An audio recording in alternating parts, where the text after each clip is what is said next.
greatest communist philosopher to ever walk our earth once said, "We are living in a material world and I am a material girl."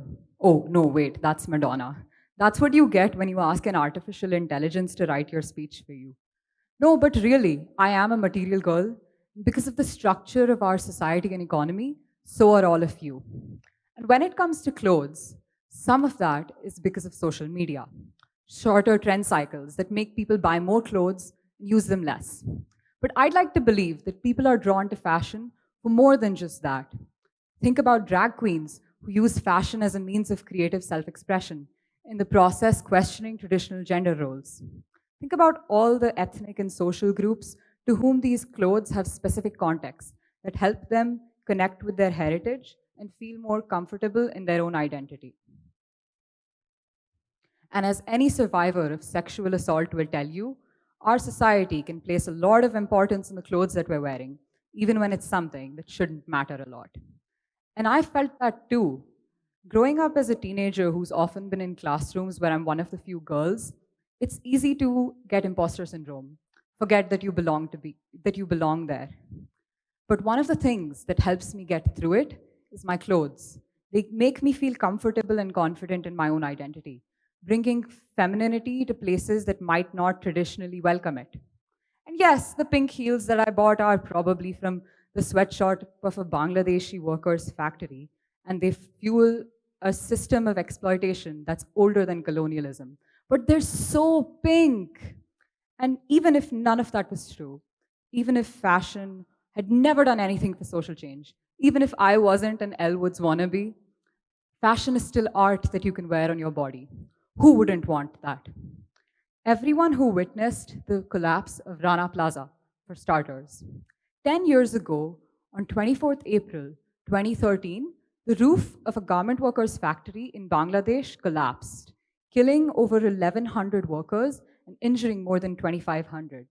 The top three stories of this factory had been built illegally, and even though contractors had noticed the cracks in the foundation the day before, they still sent workers in to their jobs the next day. To give you an idea of the scale at which this factory is operating, I'm going to give you some numbers. At Rana Plaza, they made 120 trousers a day, 120 trousers an hour, 10 hours a day, 300 days a year.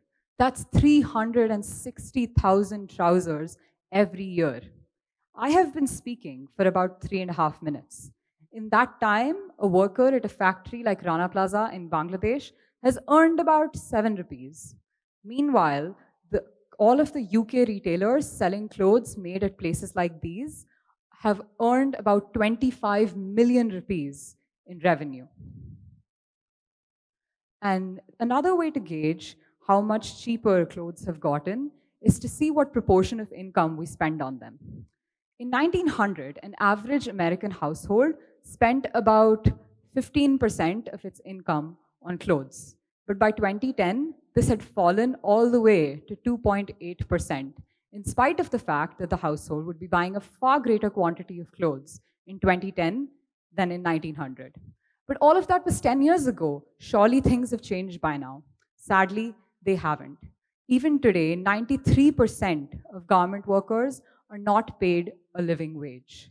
And during the COVID-19 pandemic, the global fashion industry's profits fell by 90%. And the impact of this was felt close to home. In my home state of Karnataka, there are many garment workers, one of the largest groups in all of India, predominantly women. And when they weren't paid wages for work that they had already done, it exacerbated a situation that was already very difficult due to the COVID-19 pandemic. With environmental impact, it's much of the same. There's a joke in Jintang, China, the blue jean capital of the world, that you can tell the season's color just by looking at the color of the river. A study has shown that if a multinational corporation reallocates just 1 year of its annual advertising budget to wages, it can pay its Cambodian workers a living wage for up to 6.5 years. A living wage, mind you, not just the minimum one. After all, countries often set minimum wages lower than what is necessary to meet basic necessities, out of fear that companies will migrate to different countries in search of cheaper labor. And sustainable practices also have a similar difficulty where it's very hard to find a good solution. After all, sustainable businesses make clothes that are very expensive, which a significant portion of the consumer base cannot afford. And we don't want to trade one unequal system for another. In this Twitter thread, a woman calculates the total cost of a lingerie set that she bought for about $1,000 as she goes through every step of the manufacturing process, showing us how the materials were so sustainably and every person at every stage of the value chain was paid a living wage. You start to see why sustainable businesses make such expensive products. And if we manage to reorganize the fashion industry, clothes wouldn't be this expensive, but prices would go up significantly. And in light of this, what do we do? What do we do when creating beauty necessitates violence? Should my need for art and personal expression be the reason for somebody else's oppression? Well, this issue is chock full of difficult questions, but that one certainly isn't one of them. No, it shouldn't. So, what should I do in light of that? Stop buying these clothes? After all, companies make what consumers want, and if our demand shifts, so will corporations. But that's simply not true. After all, the term carbon footprint was coined by an oil giant to try to convince us that environmental damage by personal responsibility is greater than that by corporates. But that simply isn't the case. There are about 100 of us in this room. And if all of us cut down our emissions completely to a zero for the rest of the world, for the rest of our lives, which is completely impossible, but let's say we did it, it would only save 100 seconds of emissions for the rest of the world. And here's what I'm going to do. I'm going to snap starting 100 seconds. And in those 100 seconds, I'm going to tell you some of the successes and progress that's been made with individual action and personal responsibility, because in spite of its flaws, it has made progress, and I want to acknowledge that.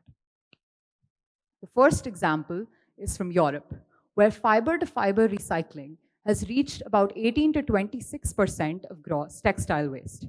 Technological solutions like this are important to create a circular economy, especially considering that we have finite resources and we need to reuse them properly if we want to do this. But technological solutions cannot solve a political problem alone. We need political organization.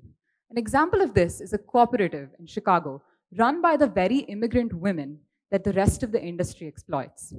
Another example is a haute couture designer in India who makes clothing, although it's very expensive, sustainably, employing about 1,000 artisans, pushing Indian handicrafts, sustainability, slow fashion, and use of materials which are biodegradable for the environment. And perhaps the most famous and the best example of individual action was the global boycott of a sportswear brand in the 1990s, which began with denying any labor violations at all, and today is in a much better place, ethically certified by various corporations. There are over 150 reports by third parties done on the factories of this company, which have shown how they have improved their labor exploitation. But it simply isn't enough. As I just demonstrated, our 100 seconds are over. Imagine if instead of trying to make changes in our personal lives, we organized politically and tried to fix things by lobbying governments and corporations more directly. After all, exploitation is so deeply entrenched in this system that individual action simply isn't enough. The narrative of personal responsibility got a lot of things wrong, but it got one thing right. If we want to fix this for ourselves, for the future, for the fashion that I love, and I know so many of you do too, we need to be willing to make sacrifices and compromises. We need to do more than just throw away the pink heels. We need to give this our money, our time, our voice, and our vote. And yes, the industry that results from our reorganization probably isn't going to give us what fast fashion can. But We'll buy fewer clothes. We won't have a new dress in every Instagram photo, but the clothes will last longer. They'll be more intricately designed and better for the environment. That's a victory to me, and I hope it is one to you as well. Thank you.